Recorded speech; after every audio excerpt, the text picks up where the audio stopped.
One place where its current ran, they said the water was so fine that it tasted like brandy.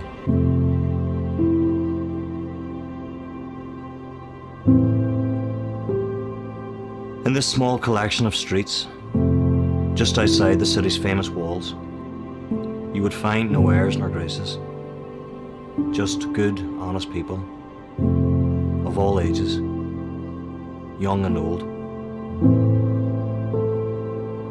A place that had been through severe neglect, awful tragedies, and the most troubling times. But it refused to give in. This tiny housing estate thrived, despite of everything that was thrown at it. The poverty of the Bronx, surrounded by neighbours that were like the city of angels.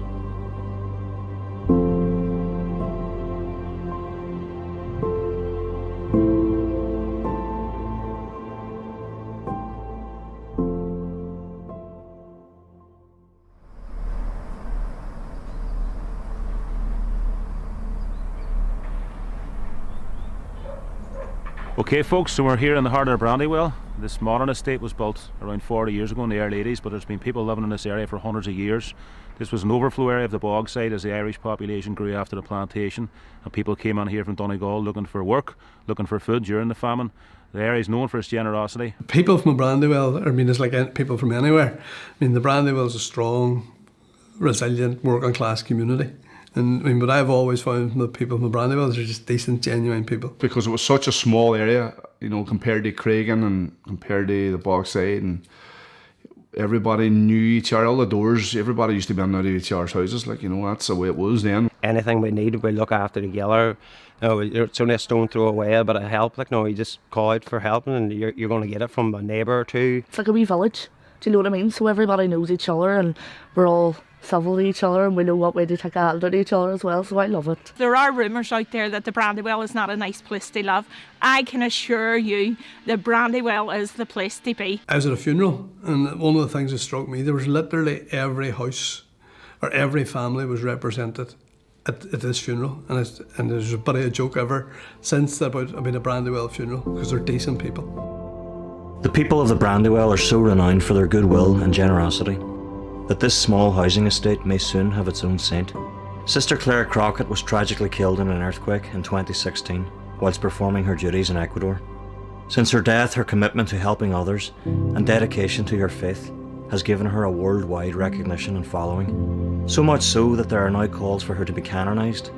She was a wee bit out there, our Claire, a bit mad, eccentric, dramatic all her life. Never to expect our Claire to become a nun, ever. I don't know who was more shocked, Claire or us, that that was the path of life for her. But I don't think anybody was fit for being a nun like our Claire was. One of the best, I think. All the footage she saved her, every photo, you've never seen somebody as happy. They'd be doing what she's doing, she enjoyed every minute of it. Sister Claire has acted as a huge inspiration to many since her passing, helping those in need, even in death. It just doesn't come from there. It's literally America, Australia, everywhere. Stories of how Claire's helped them, how some people were really their last straw and started praying to Claire, and how they've turned their lives around. I have no doubt whatsoever our Claire will become a saint, and I hope it's sooner rather than later. She definitely deserves it because of her love for everybody else and putting everybody else in front of herself. That's why the world loves her and fell in love with her. Despite travelling the world, she always kept the Brandywell close to her heart. Claire was the proudest person to be from the Brandywell. Loved coming to see her around the Brandywell every time she was back. My mum used to say we're from Lower Bishop Street, but our Claire would say we're not, we're from the Brandywell. Oh, I proud as punch she was. So we're standing here in the modern Brandywell estate, which would have been built in the late 70s and early 80s, but the old streets that were here in the past, the old terrace streets, were built by local businessmen. They housed the local workers in the factories and other low-paid jobs. They couldn't afford to buy their houses, they rented. Well, unfortunately in the past there would have been a lot of poverty and deprivation in this area due to the economic conditions at the time. Well, objectively, looking from the outside, you could see sort of the Derry Catholics were an oppressed group of people. They didn't behave like oppressed. I can't remember anybody going around with their head down. Growing up in the Brandywell, I never really felt that we were hard done by, because anything that we had, we made the most of it. People had nothing, but what they had, they gave. You didn't know any better. The fact that you were very poor, you only became aware of that as you get older. People had to be resilient. If you got a day's work, then you made that your priority. You got the day's work, which meant then that your family could eat. You always think that it never rained. The summers were great. Everybody was happy. They were tough times. Coming from Brandywell, it was a tough. Life was tough for everybody that was there at that time. I don't think it's a coincidence that the troubles literally started in Derry, because Derry was a powder keg, and it was due to go off at some stage, and it eventually did. Despite the people's willingness to put up with the poor conditions, it was known that the poverty that many faced was due to an unjust system where the largely Catholic areas of Derry were not treated equally.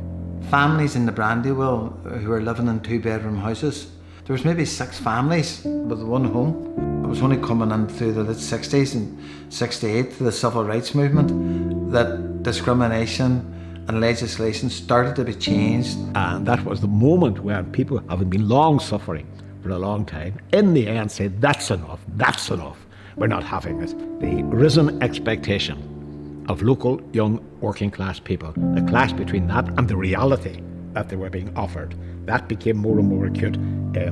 That exploded on the streets of Derry. That's where the troubles came from.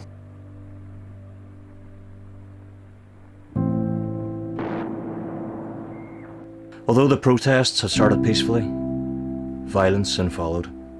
The Brandywell and the rest of Northern Ireland plagued with decades of suffering. And although these times brought great sadness for everyone, the people found a way to persevere. I think people of Brandywell survived because they hadn't got anything. They were fighting for something they never ever had, and I think that was just sheer equality.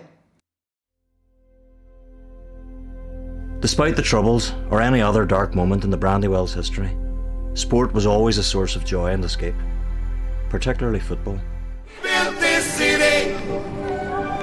We built Derry City on Brandy. We'll build this city. We built Derry City on Brandywell. Sport has always been a part of the fabric of the Brandywell. I mean, it hosts Derry City Football Club.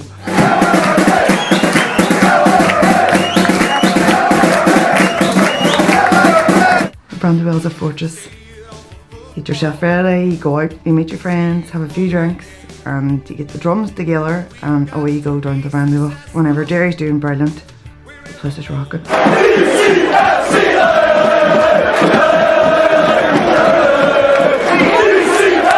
You know, wanting to be from the Brandywell was wanting to play for Derry City. To be able to go there and knowing that your neighbours, your friends, everybody can watch you. Now, I'm not saying that there wasn't great players from other parts of the city, but, you know, I think that was a lot to do with as well, the fact that the Brandywell pitch was there. It's not an accident that the Brandywell produced some of the greatest footballers Ireland has ever seen. Eddie Crossan, Jobby Crossan, Jim McLaughlin. I think there was something like 10 or 12 international footballers came from an area of about a half a mile, you know, which is unheard of, like in Derry. Derry City came back to senior soccer in the League of Ireland in 1985. It was an exciting time. For the first time, players from abroad came to the Brandywell, goal scorers like Owen De Gama and Alec Christie. But it was a young local man brought up in Southend Park behind the main stand here at the Brandywell who caught the imagination of the local fans. Séan Coyle exploded on the football scene here at the Brandywell on the 6th of November 1988, coming off the bench to score a hat-trick against Cove Ramblers. 100 goals would follow in the Derry City shirt, and he would go on to win FAI Cup medals in 3 separate decades for the Candy Stripes, a quite remarkable story. I haven't lived in the Brandywell for 25 years, but still define myself as a Brandywell man, Southend Park. Even when I'm doing interviews and TV programmes and stuff like that, and it's the first thing I always feel as if I have to say, because growing up in a place like, you know, that defined me as a person more than anything is it's massive to me, and I still feel a great connection towards it. That's there! Séan Coyle has put Derry City in front.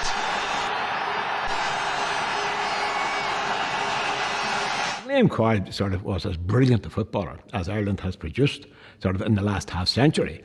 You know, he's a Brandywell man. In fact, Liam Coyle and his dad, their house overlooked the Brandywell. You could actually see half the pitch if you stood in the bedroom window. I remember going to the '89 Cup final in Dublin, and I was waiting for Felix to come and lift me at my mother's house in Southend Park, and the whole street was just out. The whole area was just out waiting on me, going down the street, and I'll never forget it. It was just covered in red and white, and everybody just clapping me going down the street in Felix's car, like, you know, as if I was somebody at One Direction or something, like, you know what I mean?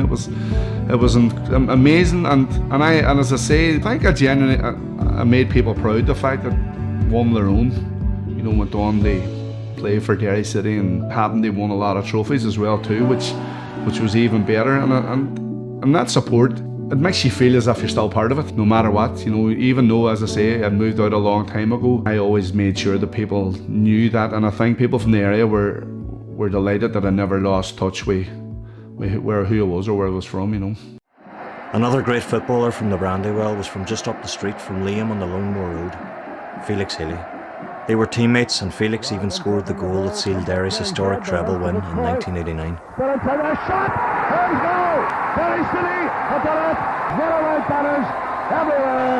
The treble win sent the city into a frenzy and made local heroes of the whole team. The next question is, who put the ball in the cork net? Mr. Felix Healy!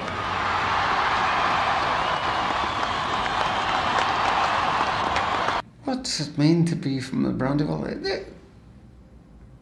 It's a place that I even like driving through.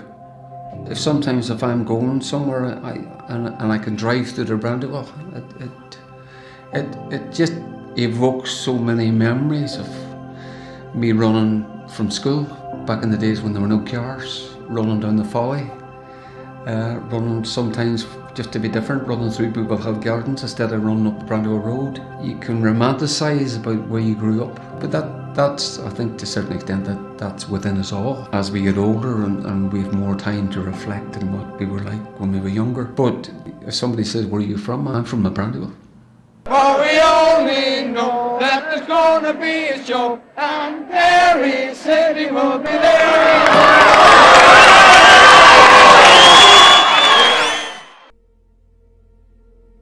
For any young fella born in Derry who wants to play football, the Brandywell is your heart's achievement. And whatever you do after that's a bonus. In recent times, there is one player from the Brandywell that has defined the club more than anyone else, Ryan McBride, who tragically passed away in 2017 at the age of just 27. He was brought up a stone's throw away from the stadium. If you literally look out Ryan's bedroom window, you can see the stadium. So out his bedroom window, we'd have like a roof. He would go out there on the roof, no one like watch, and he'd be, oh, Derry's up 1-0 or Derry's up 2-0, you know. Always just loved watching them play. So Hank obviously gave him the ambition then they always want to play for Derry City. It wasn't just Ryan's warrior-like performances on the pitch that made him stand out, but his kindness off it. There was no kind of airs or graces about him. It was just football, work, and his family, really, his friends, and that was it. He would never seem angry. He was always just that gentle giant that it was just cool and unassuming. He never turned down anything. If somebody said, well, can you do a presentation? And I think he went the whole way out to somewhere at Newton Cunningham, and there was snow on the road, and he still drove out because he was all, I can't let them down. No, that was the type of him. Since his passing, a famous quote of Ryan's has often been shared, underlining his love for his boyhood club. Despite offers from elsewhere, he never wanted to leave the Brandywell team. He didn't want to go. That was the thing. And I mean, his quote, my dream was to play for Derry, and that happened.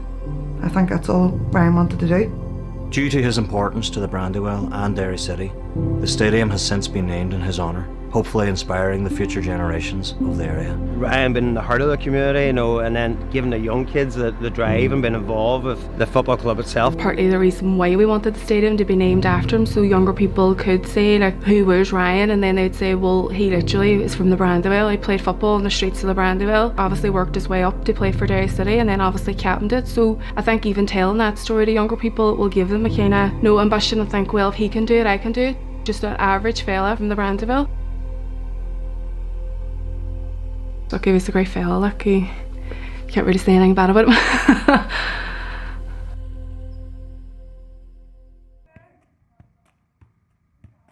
I have always faith in the younger generation. And obviously, being from the Brandywell, I just think they're from good stock. You've got the Long Tower Youth Club, which has been there over 60 years, second to none. The youth services and the young people that's coming out of that with skills, attributes, creativity. They have massive potential in education and training now that maybe that we wouldn't have in the past.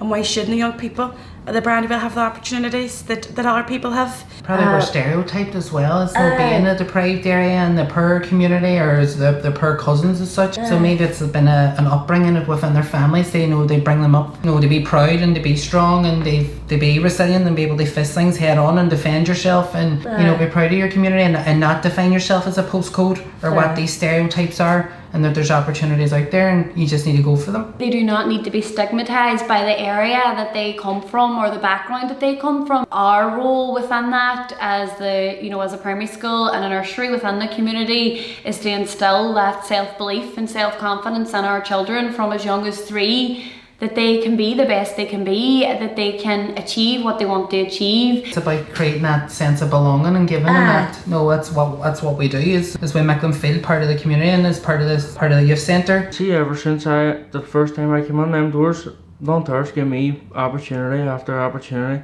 And see, to be honest with you, if they didn't give me as much opportunities, I wouldn't know where I'd be today.